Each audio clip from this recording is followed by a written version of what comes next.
Hi, I'm Rosie Cruz. Welcome to Bay Area Independent Filmmakers, and I'm here with a special guest today, Nicole De Meneses. She is a feature film director, and she specializes in micro-budget features with a LGBTQ flavor.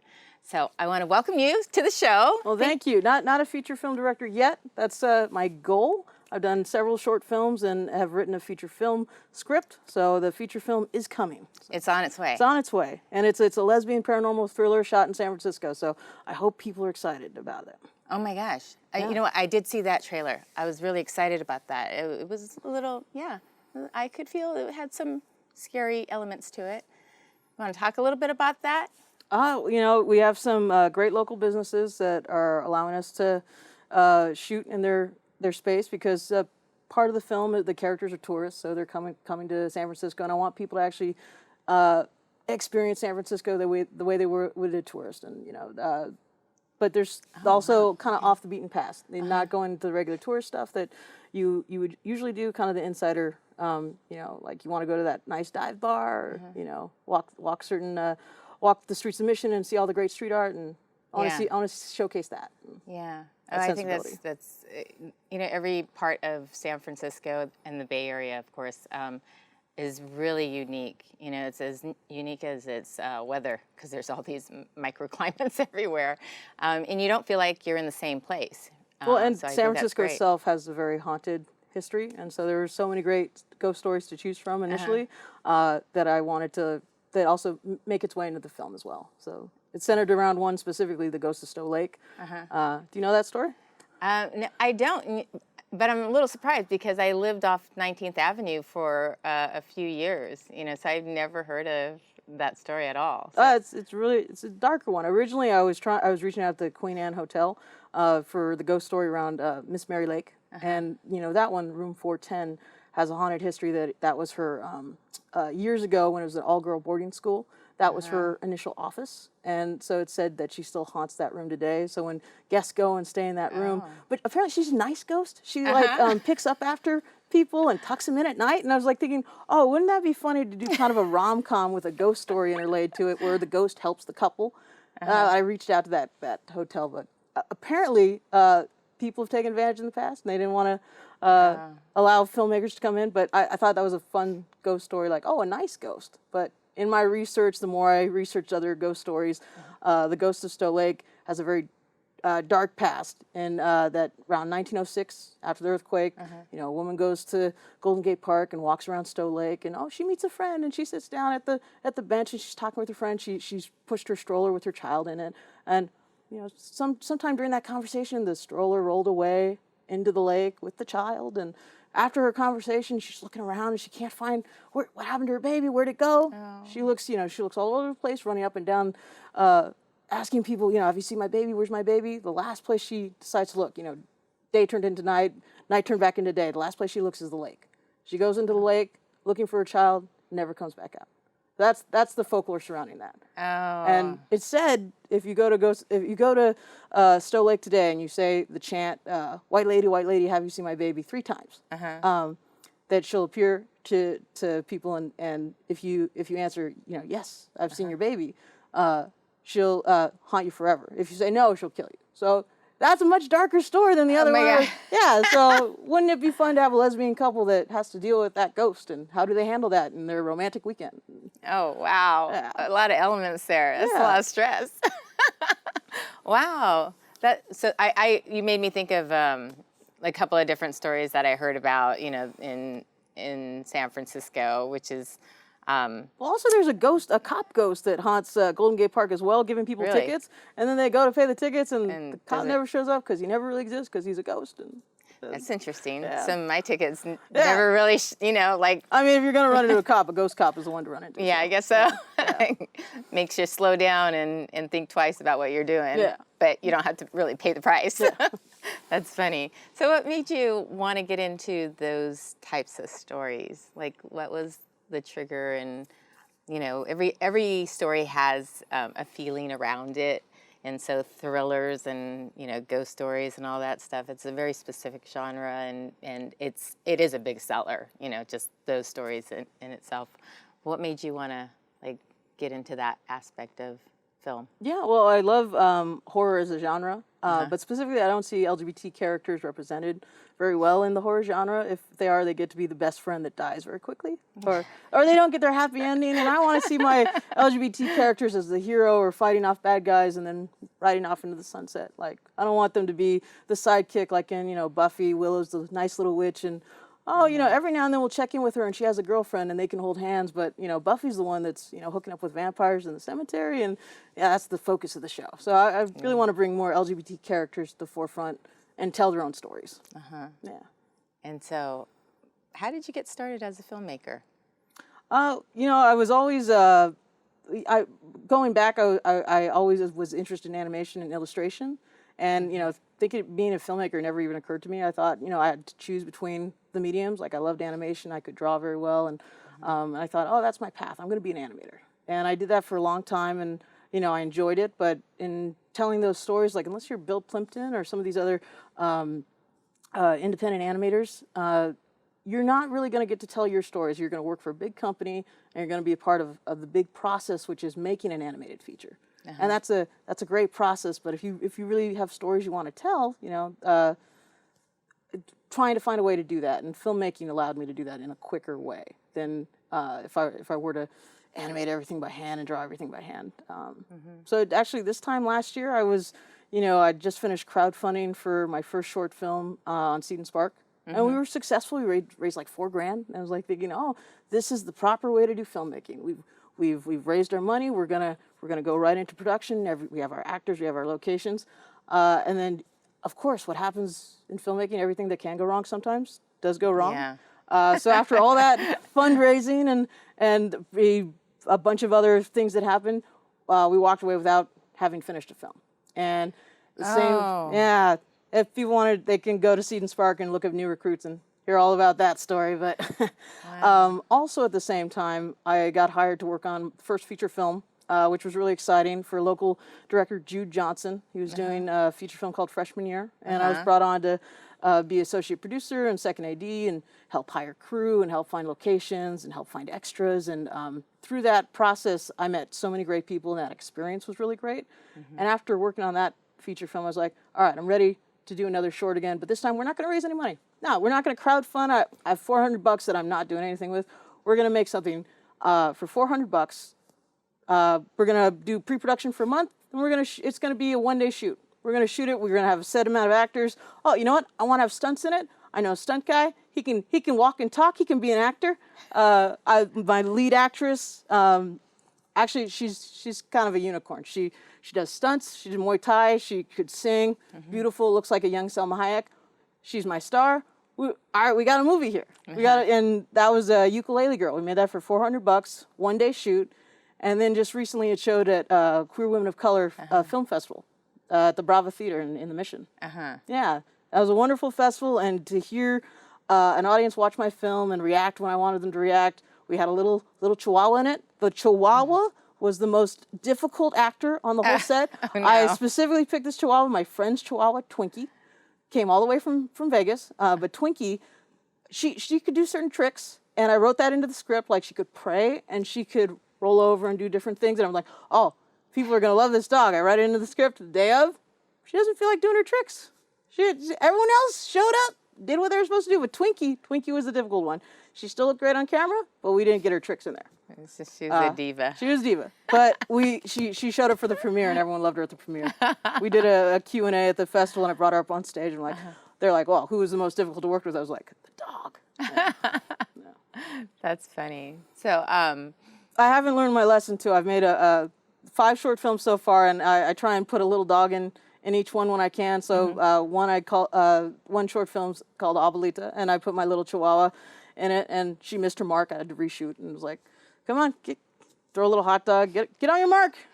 And she didn't want to hang out with the other dogs that were outside. She wanted to be held in the strong arms of our leading man who, was wearing, a wife beater showing off his muscles. And I come in, the little dog sitting in his arms. I'm like, Sylvie, got to get you on camera. Yeah. So little dogs are definitely the biggest divas on my set. That might be your signature, like your stamp on the film, the little chihuahuas that come in. It's been a running joke that like when my friend reads one of my short scripts, she's like, "Oh, this sounds fun." I was like, "Where's the dog?" I was like, "No, we're not gonna have a dog." And I was like, "You gotta have a dog." And so it's been kind of a running joke. When I can, I get a little dog in there. So what's your biggest challenge as a filmmaker in everything that you've done so far? What do you find to be the biggest challenge? You know what? I enjoy the process of getting everything together and shooting. I'm really trying to be more of a resource filmmaker. So if I don't have something, I don't write for that. I write for what I have access to. So far, access is just more like getting people schedules together, making sure you're working with people who really want to work with you. You know, nothing worse than being on a set. If someone doesn't want to be there, if it's just a gig, that's not the right gig for them. Like I want you to be invested. I want you, like, I was telling you, like, oh, I had a stunt friend that wanted to be in a movie. He does all these great stunt work, but he never gets to act in things. He wants to be an actor. So I try and give him that opportunity to act because I know he shows up. I know he's hardworking. I know he's invested in the film that we're trying to make. And I mean, that's that positive energy that I want to be around. I want to be around people that are really passionate about their craft and making a project. So where do you find people to work with? I assume that you probably work with the same people, but if you're looking... I was lucky enough to, the people I met on that first feature, I've taken on my other short film projects, gearing up for another feature film that I'm working on, and I'm like, I know who to call. They worked well on this other feature film. Yeah, I'm sending Mike over. I'm sending Katie over. And, it's such a small world. You run into the same people out here. The people who really want to work, you see them on a lot of projects because they're motivated. Yeah.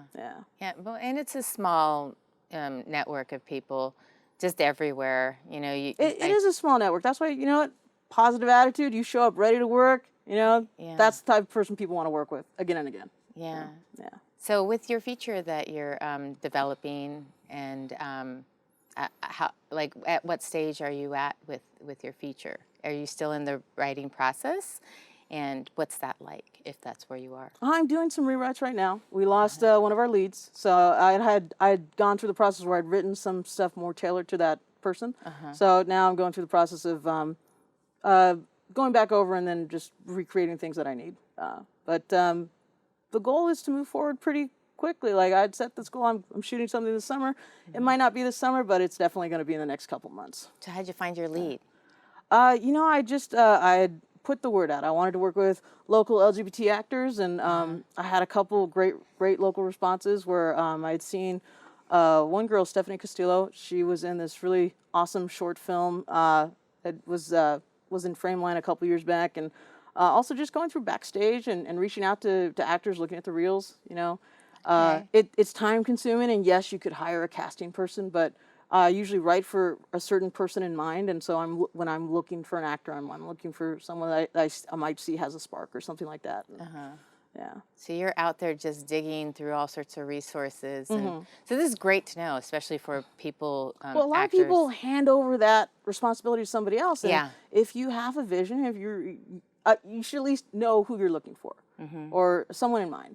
If it's too broad, you're going to be looking forever. You're never going to get the project off the ground. Yeah. But also, I'm an actor. I'm always wondering, like, what's a great resource for me to get my my career still, moving and. If you have a good headshot, if you have some kind of reel or some kind of videos on your social media, that's great. That's what I'm looking for. Someone who's like already put themselves out there, working on some projects.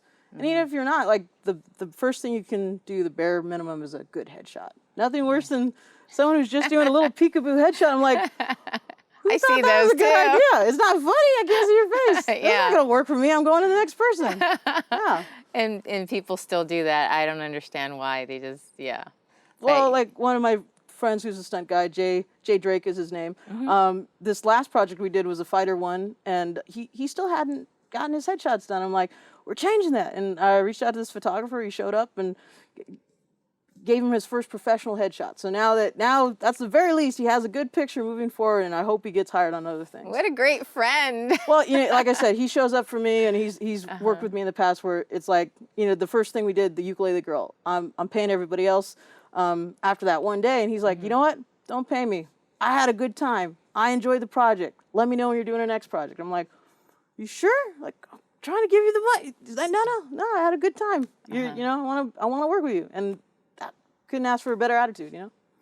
And so, as a resource producer and filmmaker, for budgets, like for those people who are really, really hyper focused on where the money goes and stuff, what's your biggest expense on your projects when you go through all of that, and you know you have to have a little bit of money for this and that, but your big budget stuff is for, what would that be? What is your biggest expense in a production? Well, on one of the short films, Nightcap, our biggest expense was the location. But it was a beautiful location. I'd like scoured Airbnb looking for a place that vampires could live in San Francisco, and I found this beautiful, decadent, like Victorian house where, yes, vampires possibly live here, and I really want to rent this place. And that on that one, most of the money went towards that location. Well, the guy was very very generous and cool with us. Like, he let me come and look at the place, take pictures. That helped me when I did my storyboards and stuff like that. But yeah, if you can, like, if you have the budget, great. But if not, at the end of the day, I try and tell people, work with what you have. If all your only equipment is your iPhone, use your iPhone. If you just have a DSLR camera, use that. Don't rent a big package that you don't know how to use, and then you get it on day of set, and you're having all complications around the technology. You know, that just slows everything down. And at the end of the day, if you're trying to tell a good story, focus on telling a good story and what you need to do that. You just bare bones it, and you know. Do you have a favorite camera that you like to work with? I don't, because at the end of the day, I'm working with like whatever DP I bring on. I'm like, what camera do you like to use? You know, what do you have available? Let's use that. Because at the end of the day, I'm focused on the best story I can tell in the limited amount of time that we have to do that. Because production's quick. We're not David Fincher. We can't do 100 takes and then start shooting. We have a set timeline, and you know, maybe we'll get a couple takes, and then we're going to do some coverage and do some other shots. But yeah, I try, depending on who I'm working with, I'm like, well, what are you comfortable working with? Yeah, this is the idea I have. This is the look I want to go for. We can do that. How can we achieve this with what you have? All right, let's do that. That's the game plan. So during production, I'm not a camera snob, and I'm not going to go out of my way to like raise some money for a special camera. Again, I made that mistake the first time when I was like, oh, I need to do this the proper way. It's like, we're going to $4,000. We can make a proper short with $4,000, and you know, $4,000. I probably could have made like, you know, a ton more movies with just that, just from what I've done with my other shorts, and yeah. I just hate for filmmakers, like different friends are fundraising or they're showing me their films. I'm like, oh, we spent $10,000. It was we're still trying to raise the money to pay people back, and you know, it's but at the end it's like, what are you going to do with that film? It's like, oh, well, it was for a thesis, it was for a class, and but you didn't have a plan for it. Like, where was that film going to go and live, and where was it? What festival were you going to go after?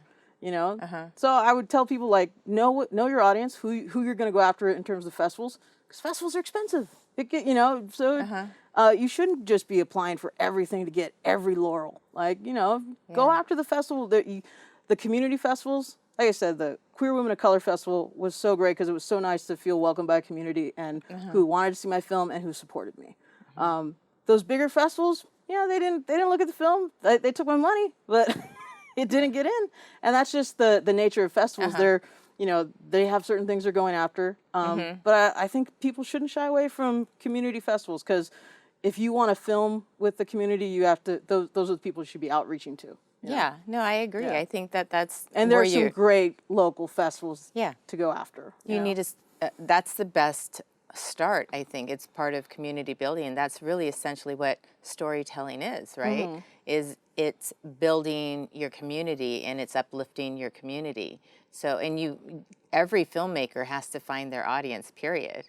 It's like that from the top down. There's no way of getting around it. So that's essentially what you're doing, is finding your audience. And if it starts with a community film festival, that's almost like a no-brainer. It's brilliant. So, So all your films, that's the first avenue that it goes down, is to a film festival. Is that what you decide? All the films I've done have been like little proof of concepts. Like I had an idea for maybe a bigger project, and I wanted to do something like, oh, this is proof of concept. If we wanted to expand on the world, we could. But also just to get it out there and get some people talking about it. Festivals are a great way to do that. More recently, I just put Nightcap on Amazon Prime, and just seeing how people respond to it on that, and another avenue to get your short film out there, because getting short film notice is hard. Everyone wants to pay attention to that feature. The short film, it might get lost in the festival unless you're really promoting it. That's all festivals are. They're a way for you to promote your film, so you have to do other things to promote it when it's not in a festival. That's true. Yeah. So I'm excited. Oh, I did have a question. Do you think you're going to use your animation skills in your feature or your next project or something down the line? Yeah. One of my shorts needs we're planning on doing some more days of shooting to add to the film, but I was planning on doing an animated sequence that goes into the mind of the dog, because there is a chihuahua in it, and there's a little dog in it. But the short is called Dating in the Zombie Apocalypse. And so I do want to incorporate my animation into it. It just depends on the project. But that one lends itself to it because it's black and white, more in the vein of like George Romero's Night of the Living Dead, but with lesbians and slow zombies and a little chihuahua.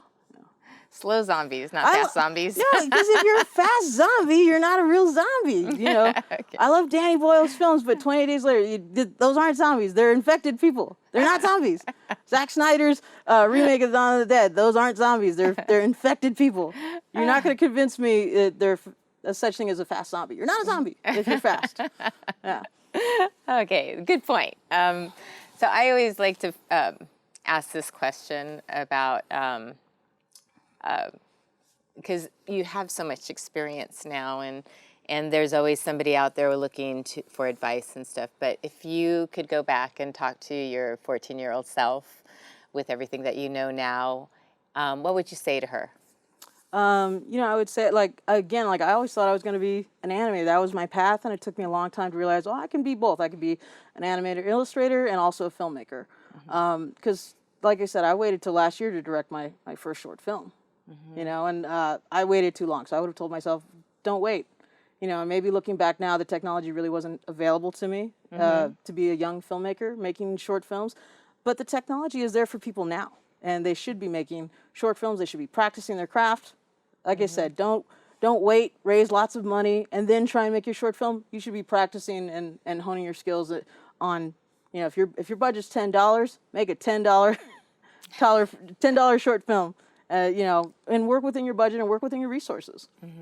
And that's what you would tell her. Yeah, just make something. I waited too long to make my first short film. I would say, don't wait. Well, better late than never. Yeah. Right? But you got there, and you're going there, and your next project is a feature. I'm really excited for you. This is going to be really great. I'll keep you posted. Yeah. Yeah. So if anybody wanted to get a hold of you, can you tell our audience about your social media handles, where to find you on which platform, and how to get in touch with you? You can follow my Instagram on @MovieMaven34. Posting a lot of different events. There's a film festival coming up in August in Livermore called Blood and Popcorn Film Festival. And the tag for that on Facebook is @Livermore Horror Fest. So I hope you check it out. Oh, and what we didn't get to announce is that you are the founder of that film festival. Yes, it's my film festival. I have a lot of friends who are filmmakers that I'm showcasing, local filmmakers, some from Europe and some from around the area, and I'm showing a couple of my short films. I'll be showing Nightcap and Abuelita there. That's exciting. Yeah. Wow. And maybe the little dogs from Nightcap and Abuelita will grace their presence, you guys. So this will be a dog-friendly venue, maybe? Yeah, if they're a service dog and they have their special little vest. All right. I might have to make a couple vests for my dogs. Well, thank you for coming. This was a lot of fun to sit and chat with you. And thank you. I appreciate it. Thank you very much for joining us at Bay Area Independent Filmmakers. We want to thank our friends at the Actors Conference and Coda Tribe Entertainment for bringing this episode to you. See you at the next one.